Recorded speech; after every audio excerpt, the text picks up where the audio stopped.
تیری محبت اور تیرے چھٹکارے کو اپنے دل کے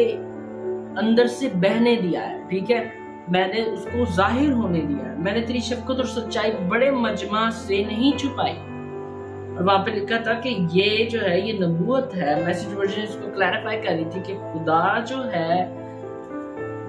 وہ دیکھ رہا ہے، اور اس کا بیٹا جو ہے وہ زبور 40 میں ہی اس کے تعلق سے یہ لکھا گیا ہے کہ یسوع مسیح خدا کی شفقت اور خدا کی نہ بدلنے والی سچائی کے تعلق سے اظہار کر رہے ہیں، ٹھیک ہے۔ جب آپ پڑھتے ہو متی کی انجیل 4 باب کی 14 آیت سے 17 آیت تک، کیونکہ میں نے کہا تھا کہ یسایہ نبی نے جو کہا ہے یہاں پر، جس کا ذکر کیا جا رہا ہے کہ یسوع نے کیوں گلیل ہی سے آسمان کی بادشاہی کی منادی شروع کی، اس کو جان لیتے ہیں۔ تو یہاں لکھا ہے تاکہ جو یسایہ نبی کی معرفت کہا گیا تھا وہ پورا ہو کہ زبلون کا علاقہ اور نفتالی کا علاقہ دریا کی راہ یردن کے پار غیر قوموں کی گلیل، یعنی جو لوگ اندھیرے میں ہیں بیٹھے تھے، انہوں نے بڑی روشنی دیکھی۔ اب یوحنا کی انجیل جو ہے وہ اس بات کو کلیئر کرتی ہے، وہ کہتی ہے کہ یسوع مسیح جو ہے وہ نور ہے اور وہ چمکا ہے، ٹھیک ہے۔ جب ہم آگے پڑھتے ہیں تو وہ لکھا اور جو موت کے ملک اور سایہ میں بیٹھے تھے ان پر روشنی چمکی، یعنی کہ یسوع جو صداقت کو لے کر آئے تھے، جو آسمان کی بادشاہی کی خوشخبری کو لے کر آئے تھے، روشنی کے طور پر ان پر چمکنا شروع کی، اور خدا نے غیر قوموں میں سے یعنی کہ ان لوگوں ہی سے کام شروع کیا جو کہ خدا کو نہیں پہچانتے تھے، اس کے ریڈیمپشن کے پلان کو نہیں سمجھتے تھے، نہ ان کے پاس شریعت تھی، نہ اس کو وہ مانتے تھے، کیونکہ یہاں لکھا ہے دریا کی راہ یردن کے پار غیر قوموں کی گلیل، یعنی کہ وہاں سے ایک کام شروع ہوا۔ اور آگے لکھے اس وقت سے یسوع نے منادی کرنا اور یہ کہنا شروع کیا کہ توبہ کرو کیونکہ آسمان کی بادشاہی نزدیک آ گئی ہے۔ تو یہ ایک گاڈلی پلان تھا، یہ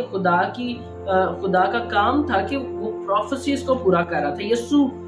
پروفیسی کو فلفلڈ کر رہا تھا، ٹھیک ہے، وہ ان کو کمپلیٹ کر رہا تھا۔ جو نبیوں نے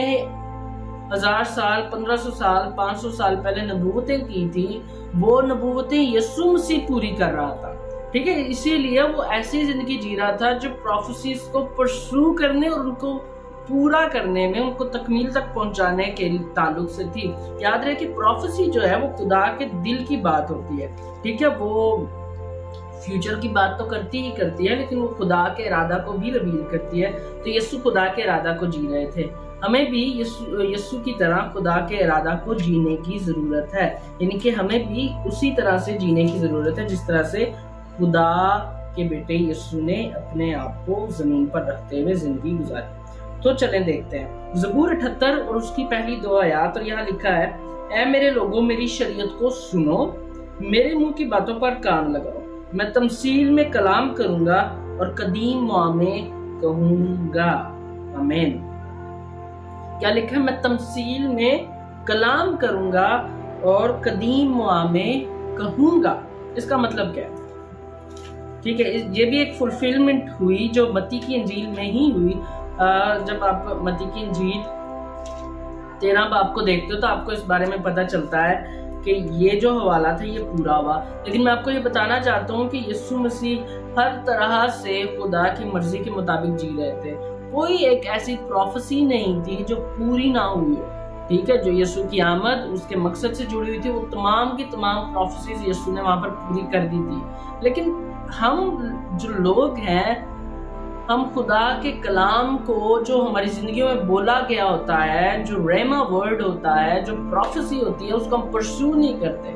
ٹھیک ہے، ہم اس کے پیچھے نہیں جاتے، ٹھیک ہے، ہم خدا کے ساتھ پارٹنرشپ میں نہیں آتے کہ ہم اس ورڈ کو پورا کریں جو ہماری زندگی کے تعلق سے خدا نے اپنے کلام میں سے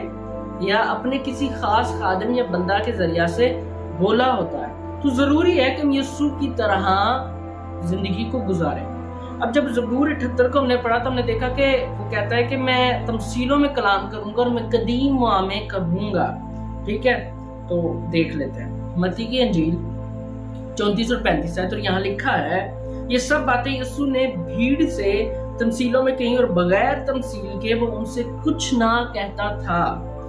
تاکہ جو نبی کی معرفت کہا گیا تھا وہ پورا ہو کے میں تمثیلوں میں اپنا منہ کھولوں گا، میں ان باتوں کو ظاہر کروں گا جو بنائے عالم سے پوشیدہ رہی ہیں۔ اب میں اس حوالہ کو ایمپلیفائڈ ورژن میں پڑھ رہا تھا اور یہاں پہ لکھا تھا، وہاں پر ایمپلیفائڈ ورژن کہہ رہی تھی کہ یسوع کہہ رہے ہیں کہ وہ جو سیکرٹس ہیں جو خدا کے دل کے ہیں، میں ان کو اور زیادہ نہیں چھپاؤں گا، بلکہ میں اپنی زندگی سے ان کو ریویل کروں گا، میں ان باتوں کو ظاہر کروں گا تاکہ لوگ ان کو سمجھ پائیں اور جان پائیں اور اس ہڈن نالج سے بڑھ پائیں۔ تو کیا لکھا ہے؟ میں تمثیلوں میں اپنا منہ کھولوں گا، میں ان باتوں کو ظاہر کروں گا جو بنائے عالم سے پوشیدہ رکھی گئی ہیں یا رہی ہیں۔ کون سی باتیں پوشیدہ رہی ہیں؟ آسمان کی بادشاہی کی، سچائی کی، خدا کی کامل اٹوٹ لازوال محبت کی، اس کی وفاداری کی جس کو لوگ آج تک بھی ڈسکور نہیں کر پائے، سوائے ان لوگوں کے جنہوں نے یسوع کو جان لیا ہے، جو اس کے ساتھ چلنا چاہتے ہیں، جو اس سے محبت کرتے ہیں اور جو اس کے ساتھ چلتے ہیں۔ ان کے علاوہ کوئی ایسا شخص نہیں ہے جس نے خدا کی بادشاہی کو، خدا کی مرضی کو، خدا کی وفاداری، خدا کی سچائی کو پورے طور پر سمجھا ہو یا جانا ہو۔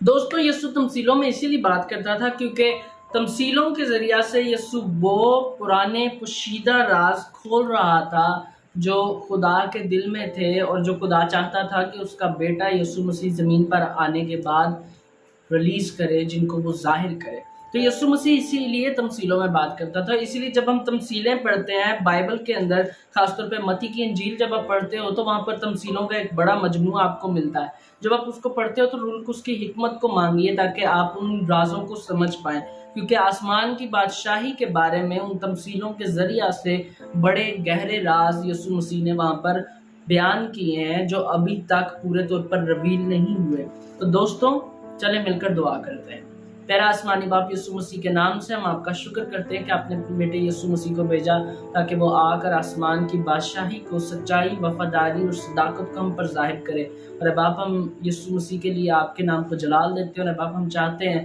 کہ اب آپ ہم یسوع مسیح کی طرح ان نبوتوں کو جینا شروع کریں جو ہماری زندگیوں کے اندر آپ کے کلام کے ذریعہ سے آپ نے بولی ہیں یا اپنے خادموں کے ذریعہ سے بولی ہیں۔ اب ہم آپ کا شکر کرتے ہیں مسیح کے نام سے، آمین۔ تو دوستوں، ضرور سبسکرائب کیجئے، لائک، کمنٹ اور شیئر کیجئے، ان دوستوں کو جاننے دیجئے جو خدا کے کلام کے بارے میں کچھ نہیں جانتے، ان کو زندگی کی ضرورت ہے۔ God bless you.